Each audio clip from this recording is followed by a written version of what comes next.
नमस्कार मंडळी, माझं नाव प्रसाद. मी पुण्यामध्ये रांजणगाव गणपतीत राहतो. मी आज आलो आहे वडगाव शिंदेमध्ये.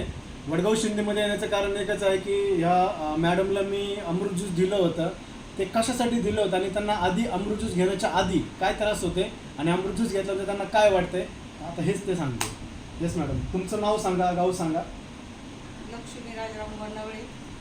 माझे हाडं दुखत होते, माझे पाय सुजलेले होते, मला मूठ पण मारता येत नव्हती, मला खाली बसत उठता येत नव्हतं आणि मला पित्ताचा पण लई त्रास होता. ह्या एका बॉटलमध्येच मला फरक होता. आणि अमृत ज्यूस घेण्याच्या आधी हा त्रास किती वर्षापासून होता? मला 5-7 वर्ष झाले जवळजवळ. ओके, आणि हे एका बॉटलमध्ये तुम्हाला फरक पडला?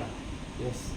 बघा, म्हणजे मित्रमंडळ तुम्ही पाहू शकता की मॅडमला 5-6 वर्षापासून हे त्यांनी जे काय आजार सांगितले, पित्ताचा त्रास होता, हाडं दुखत होती, संधिवाताचा त्रास होता, हा फक्त त्यांना एका बॉटलमध्ये मित्रांनो त्यांना फरक पडलेला आहे. तर तुम्ही आता लोकांना काय सांगू शकता की अमृत ज्यूस बद्दल तुम्हाला काय वाटतं की लोकांनी काय केलं चांगलं आहे, पाहिजे? उलटं घ्यावा.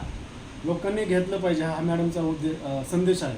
सो थँक्यू सो मच आणि तुम्हाला तुमच्या आरोग्यासाठी शुभेच्छा.